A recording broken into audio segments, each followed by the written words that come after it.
Good evening. Welcome to Northbeat. I'm Megan Roberts. We begin in Hay River, where people are getting ready for wildfires. A public meeting was held last night to prepare residents for what's expected to be another hot, dry summer. The CBC's Carla Ulrich was there. It was comforting to know that they're already on things and assessing where we're at and preparing for that. Communication is everything, says Cindy Cadrone. Like most residents here in Hay River, she's thinking about wildfires and evacuations. And having a plan that works and is easy to understand is the best bet as summer approaches. It's what the people want. I think that there's a lot more coordination, better communication. Cadrone was one of about 50 people at the meeting. They heard from the territorial government and the town about what they are doing, such as improved communication between the town and the GNWT, strengthening fiber and satellite connectivity infrastructure to withstand emergencies, and starting mitigation activities early, such as forest scanning for hotspots, which the GNWT is doing now. And they told residents what they can do to protect their property. We've got a 7-point program that's been developed. People will be able to contact the town of Hay River once it comes out, sign up for an assessment. We'll go to the property, we'll give them a report saying this is where some of your issues lie and here's how you might rectify them. And then we also have a program where we'll come pick up that waste for free. Smith also encouraged residents to create household emergency preparedness plans and keep vehicles fueled up to avoid any delay in an evacuation. For Cadrone, who volunteered during last year's evacuation by going door to door to notify residents, the meeting brought some relief. They're actually doing a lot of work behind the scenes that I had no idea about. All the way around, people will have some level of comfort, that we're going to be in better shape this year. Cadrone did add that there is a need for more volunteers in these key roles, such as assisting seniors and the vulnerable population. She hopes these discussions will inspire more community involvement. Carla Ulrich, CBC News, Hay River. A wildfire has forced about 30 people out of their homes around Peace River, Alberta, northwest of Edmonton. It's not out of control, but officials are watching it and dozens of other fires that are burning much earlier in the season than usual. Madeline Cummings has that story.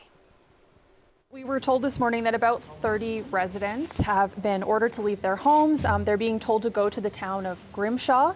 These folks live in the municipal district of Peace 135. So it's a community along the Peace River, about a dozen households in total. That is the only evacuation order right now in Alberta. But we learned a little bit more about the overall wildfire picture in the province this morning as well. 63 wildfires are currently burning in Alberta. None are out of control, 7 are being held, and 56 are classified as being under control. To put that in context, though, we can look at the 5-year average for this time of year. It's typically much less than that. José Saint-Onge with Alberta Wildfire also talked about the conditions that we can expect over the next day or two. We are expecting cooler temperatures and some precipitation in parts of Alberta overnight and tomorrow, but conditions remain very dry. We need significant and continued rain to overcome the drought conditions that we are experiencing across many parts of the province. This is a critical time for wildfire in Alberta. She says that the snow has melted, exposing a lot of dry vegetation, and that can catch fire very quickly, and then the fire can spread quickly. Alberta's Minister of Forestry and Parks, Todd Loewen, is saying that fire bans are going to be introduced today, but he says that people should be downloading emergency and fire ban apps so they can stay informed. He's also encouraging people to take steps to protect their properties, especially if they live in forest areas. He talks about the homeowners doing their part to prepare in case wildfire does come. For Albertans who live in or near the forest, I urge you to assess your property for wildfire danger and take any preventive action you can to address these risks. Things that he said homeowners can do is break up some of the vegetation around your house so that if it catches fire, it's less of a problem. You can remove trees close to the house and make sure that gutters and roofs don't have flammable material in them. So lots of steps homeowners can take to protect their homes. These are called fire smart principles. That was the CBC's Madeline Cummings in Edmonton. A Coral Harbour resident has died in a house fire. Nunavut RCMP say officers responded to a fire in the community on April 23rd and that one person died as a result of the fire. Police have not released any other information about the deceased or the fire, and the investigation is ongoing. A human rights advocate involved in Eric de Jager's extradition a decade ago says he should not have been granted bail. Yesterday, the former priest accused of sexually abusing children in Nunavut was released on bail.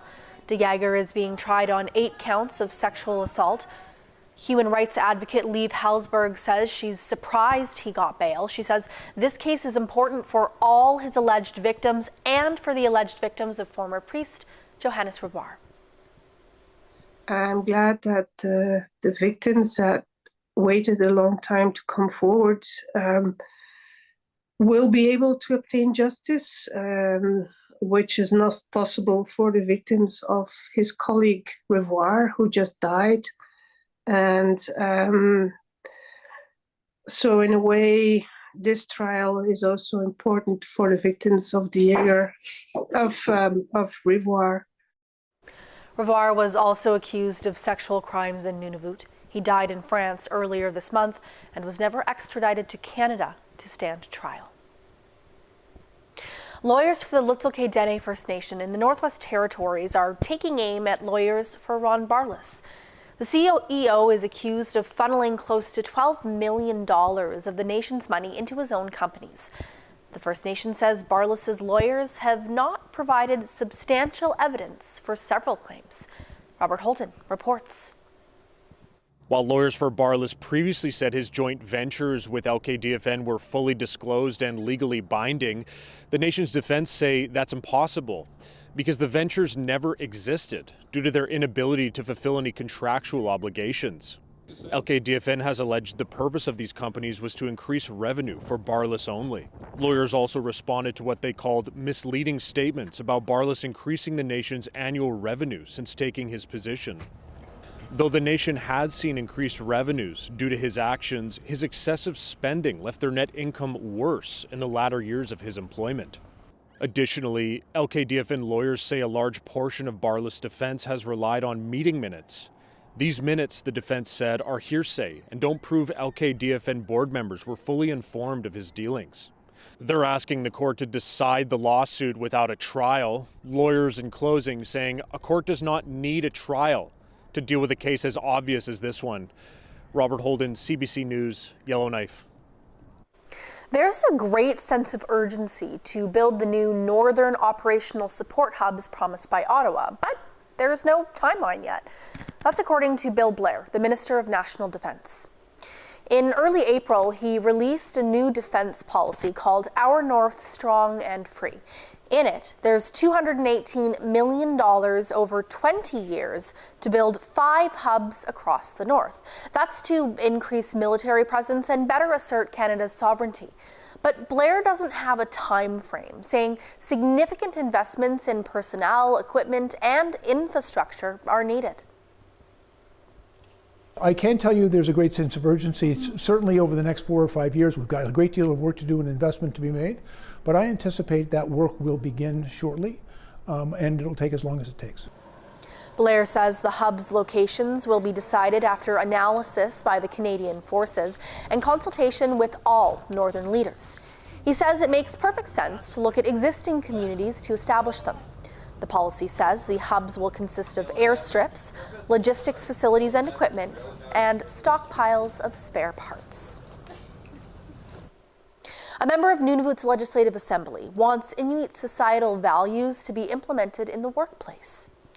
Baker Lake MLA Craig Simailuk challenged the territorial government to do just that during the Government of Nunavut's Standing Committee meetings this week. Simailuk says those practices are vital and necessary for Nunavummiut. We've known for many, many years now our language, our culture has been on the downward scale. I myself is learning something new every day about the old ways. and it's very beneficial. And take a true look at your department and your office to see if it's been enough, and reach out somewhere to see if you need some more education or some assistance or guidance. Committee Chairman George Hicks praised Simailuk's statement. The Standing Committee hearings wrapped up yesterday. Nunavut's district education authorities will soon be getting office managers. The goal is to improve the DEA's ability to do strategic planning. The government of Nunavut says each DEA will receive approximately $56,000 to help with the hires. It says the population is growing in the territory and the managers will be an asset to the communities. District education authorities are community elect members who speak for the community, and it's such an honor to be witness to this change to full day funding for office managers. High News says the managers' salaries will be covered for half days at first, but full-time funding is expected to come in July. Ottawa is looking to offload public land and buildings across the country to be used for housing. In Whitehorse, there are 2 properties. Both are office buildings next door to each other. One is aging and has been temporarily closed in the past because of structural problems. Ottawa is now working to make the building and the land it sits on available for procurement. Brendan and I just got out of a conversation with the mayor. We do recognize that there are a couple of locations that are currently being discussed, but there's no hiding the fact that these obviously do take time. Not everything can be built within a 12-month period. Do not have a fixed timeline for you. The City of Whitehorse says it has no plans to buy the buildings. The mayor tells CBC she wants to see a First Nation or the territorial government take them over. No word on when the properties will be made available for procurement. Canadian North is responding to new flight options coming to Iqaluit. Last week, Chrono Aviation announced it'll be offering direct flights between Iqaluit and Montreal starting this summer. In a statement, Canadian North says it welcomes any new service to the North, but says its flights will still be cheaper when tickets are booked in advance. Canadian North says it will also be announcing a new partnership with Air Greenland. The plan is to connect Nunavut and Nunavik with Greenland and southern Canada. The airline says there will be more information on that in the coming months.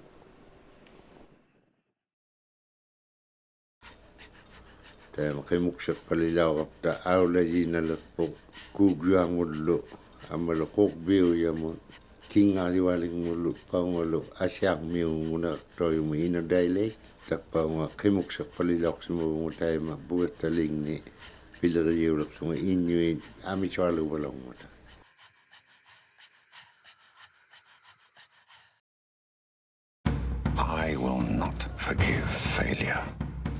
God has chosen us as a new broom to sweep the Vatican clean of corruption. What would you like to do with your life? I'd like to be an international star. Can I get a hug? You're crying. No, I'm not. Yes, you are.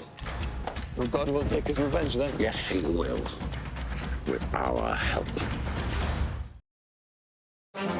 It makes sense that they get a larger share, or does it? Welcome to the Greenbelt. All of this, just single detached homes? Yes. What do we know? I think we can explain. About that with Andrew Chang. Watch free on CBC Gem.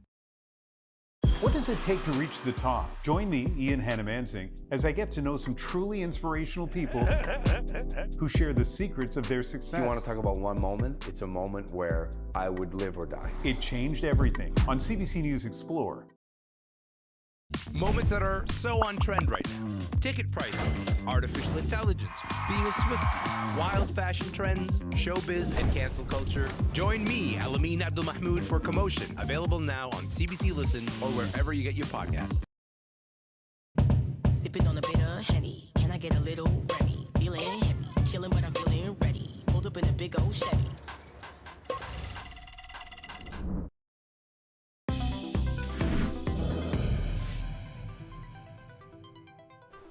The leader of the Conservative Party is facing questions.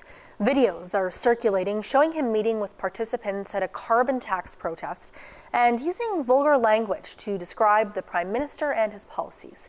Kate McKenna reports, but first, a warning to viewers, the story contains some profane language. 23 days we've been here. The leader of the Conservative Party of Canada meeting with protesters at an encampment in the Maritimes. No, we were just going along the highway. I had heard about you guys on the news. Anti-carbon tax protesters camped out for weeks, showed Polyev how they're crashing in the backs of vehicles. You sleep back there. That's your little dog. That's my little dog. Polyev says they've got the people's support. Everyone's happy with what you're doing. And had blunt criticism for the Prime Minister. People believed his lies. Everything he said was bullshit. But some of the same protesters have been involved in protesting at the New Brunswick-Nova Scotia border for years, originally about pandemic public safety measures. At least one F. Trudeau flag was visible in the video. And so when I axe the tax, then you guys are going to be able to go home. Every politician has to make choices about what kind of leader they want to be. Today, the Prime Minister made the link between those protests and extremists. Are they a kind of leader that is going to exacerbate divisions, fears, and polarization in our country, make personal attacks, and welcome the support of conspiracy theorists and extremists? He also called on Polyev to denounce a recent endorsement from Alex Jones, a right-wing commentator who called the Sandy Hook school shooting a hoax. The fact that Pierre Poilievre hasn't stood up to condemn that endorsement, the fact that he continues to encourage the kind of divisive approaches to Canada that I don't think Canadians want to see, really shows that he will do anything to win. In a statement, Poilievre's spokesperson distanced his leader from the endorsement, but didn't outright condemn it, saying, "We do not follow the individual you mention or listen to what he has to say. It is the endorsement of hardworking, everyday Canadians that Conservatives are working to earn." Poilievre's office defended his visit to the protest, saying the Conservative leader made the stop because he's a vocal advocate of scrapping the carbon tax. Kate McKenna, CBC News, Ottawa. Global negotiators are in Ottawa discussing how to deal with global plastic pollution. One of the key problems is trying to track where it comes from. A new study reveals which companies are responsible for much of the world's plastic waste, but it's an incomplete list. Anand Ram explains. These aren't scientists, but this field trip to pick up trash is more than making the shores scenic. The younger grades will come and put it in my bucket, and then I'll write it down what it is so we can keep track of everything. You have a lot of stuff. Can you put that here? That tracking is exactly the kind of observations that powered a new study on plastic pollution, involving tens of thousands of volunteers cataloging the brands they saw during cleanups. Researchers analyzed that, singling out these companies: Coca-Cola, Pepsi, Nestle, and Danone, powerful brands that experts say deflect responsibility. They often point to recycling being the panacea or the solution to the problem, but as we know, with only 9% of all plastics ever made only ever being recycled, it leaves, the other 90 or 91% going to waste, or worse, into the environment. And it builds up in the environment. This is a barricade in Guatemala just days ago, collecting a wall of trash. But experts say even striking images like this are out of sight, out of mind for developed nations. It's also easy to think that when we're in Western countries with well-equipped waste collection facilities, it's hard to see the problem when you can't see the problem. And as negotiators work in Ottawa on a binding global treaty for plastic pollution, some are taking that message directly to those in power. I really want the developed country to stop export their plastic waste to developing country, especially Indonesia. I want them to take back their trash from our country. Only Coca-Cola responded to CBC News but didn't address the study specifically, saying it's trying to make all its products recyclable by next year. But keep in mind that the study had to disregard more than 1 million plastic waste items because volunteers couldn't clearly identify a brand, meaning the true picture of where plastic pollution comes from is likely a lot more. Anand Ram, CBC News, Toronto. Police have noticed a major shift in where cars that were stolen in Canada end up. Many are still exported out of the country, but criminal syndicates are now selling more of them here, often to unsuspecting buyers. As David Common explains, loopholes in provincial vehicle registration systems are part of the problem. All of these vehicles are stolen. Land Rover, Lincoln Navigator, a Maserati over here, very high value vehicles among the 1,000+ that are being stolen in the Greater Toronto area each and every month. It's getting a lot more violent with carjackings and home invasions. And a lot of these vehicles have traditionally been moved out of the country, sold abroad. But what is increasingly happening is something called revinning. And I want to show you what that's about. They're keeping the vehicles in Canada and selling them to people. Sometimes they know what's going on, sometimes they're unsuspecting. But it has to do with the VIN, the vehicle information number here. That digit is supposed to be unique to every single vehicle. But what criminals have done is put a sticker with a different VIN right on top of it. So where do they get that number? They get it very often from a vehicle that's been totaled that is very similar to the original one, or a vehicle that is on the road and registered in another province or U.S. state. And you may sit there and say, how is it that two vehicles with the same VIN numbers can be on the road? That shouldn't happen, and it shouldn't. But government registration systems don't actually talk to one another. So here in the region of Peel, just north of Toronto, officers have been focusing on revinning because it is exploding in number. And what they have found is a number of arrests of individuals. We were present for one of them, a 24-year-old who was arrested facing 168 counts of criminal charges. And it is alleged that he was getting these forged VIN numbers and then moving on to dispose of these vehicles. They point to his social media where there are people thanking this individual for getting them great deals on vehicles. I told him I got my money up, I need plates, I need a car, and he got it just like that. You give me your cash, you got your car, you on the road. You ain't gotta go to Service Ontario, you don't gotta do no running around. Again, another fraudulent VIN, and this is happening increasingly in part because of these loopholes that exist in the registration system. So police, insurance, and other officials are saying this needs to stop. Yes, attack the problem at export at the ports, but that's not the only problem. That the revinning, keeping stolen vehicles in this country and selling them, that is increasingly a challenge. David Common, CBC News in Brampton, Ontario. Engineers at Columbia University have built a robot that can mimic human facial expressions. Researchers say the creation of the robot, named Emo, represents a major advance in communication between humans and robots. As robots become more advanced and complicated, like those powered by AI models, there's a growing need to make these interactions more intuitive. Emo can anticipate human facial expressions and mimic them, even predicting a forthcoming smile milliseconds before it happens. Robots have made strides in verbal communication in recent years, but they've lagged behind when it comes to facial cues.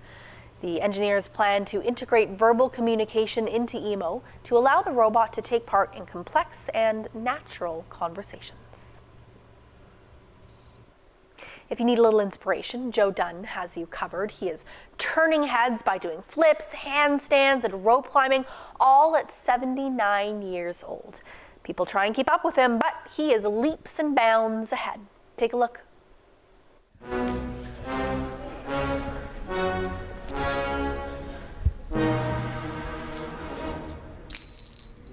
Anytime I'd ever watched the Olympics or anything like that, it was the one sport would hold my attention. And I said when I was in my 40s, I said, I'd love to give that a try sometime, thinking I'd never get the opportunity.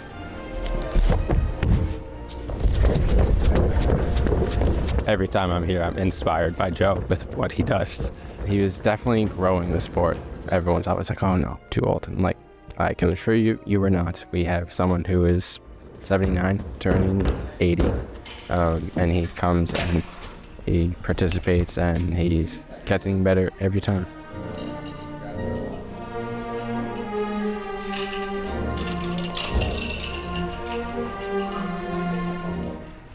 And I said to the coach, well, I'm not a parent, I'm a grandparent. He said, well, it's a pretty rugged class, but if you want to give it a try, you're welcome. 13, 14 years later, I'm still here. The young people that are here, they seem to accept me fine, you know, so I'm okay with that. It's hard, and I can't do it as high as Joe. Joe rings the bell, and I get scared, and I go 3/4. It's a 2-hour class. First half hour is a warm-up. The middle hour, you can do anything you want with the gear we have here. And the last half hour, we're back to conditioning again.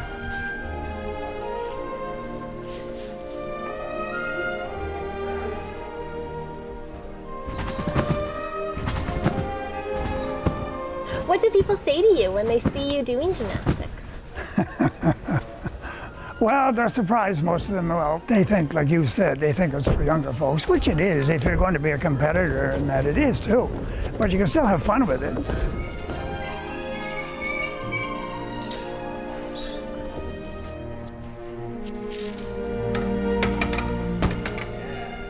Okay.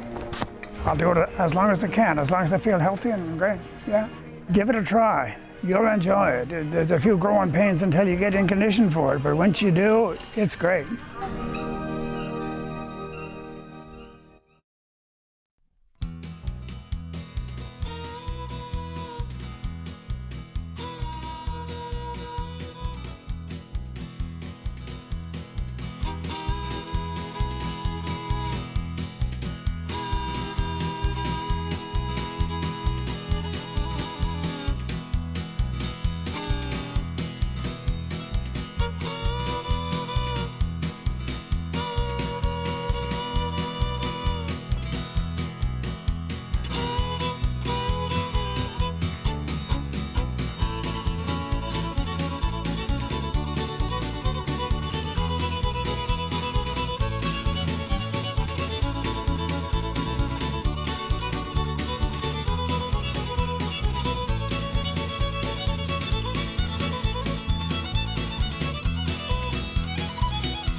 And that is Northbeat for tonight.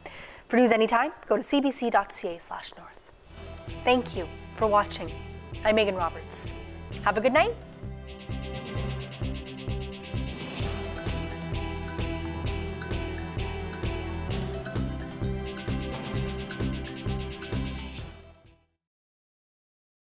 What happens when we transform the country into one massive obstacle course? 20 total strangers are about to find out. Okay, game on! Relationships will be forged and crushed. I want to rip their heads off. In an all-out battle for glory. Oh my God! I'm glad that there's cameras around. Yeah, me too. Do it in, replay. Only one thing's for sure.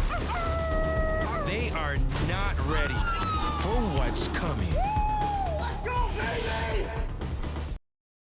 I'm such a fan of this show. Listen to the podcast, Q with Tom Power. The story itself is so unbelievable. The industry wasn't set up for me to thrive in. The presence I feel now is not something that I believed to be possible in the past. So many people thought I couldn't do it. They doubted me. I felt like I ripped my whole heart out. I didn't realize how formative 25 to 30 would be. I have to kind of repress my own self-doubt. You're one of my favorite interviewers, so I was pumped. Get out of here. Q with Tom Power. Available now on CBC Listen or wherever you get your podcasts.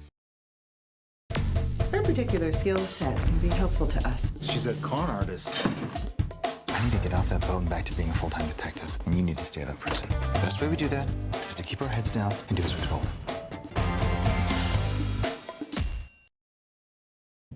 Sipping on a bit of Henny. Can I get a little Remy? Feeling heavy, chilling but I'm feeling ready. Pulled up in a big old Chevy. Dance floor stops and Miguel them drops. Queen with the locks and the crown on top. Speed in a box, never sound on pause. If it ain't the Henny, give me crown on. What does it take to reach the top? Meet some truly inspirational people as they share the challenges and secrets of their success. It changed everything on CBC News Explore. What do we know About that with Andrew Chang. I think we can explain. Watch free on CBC Gem.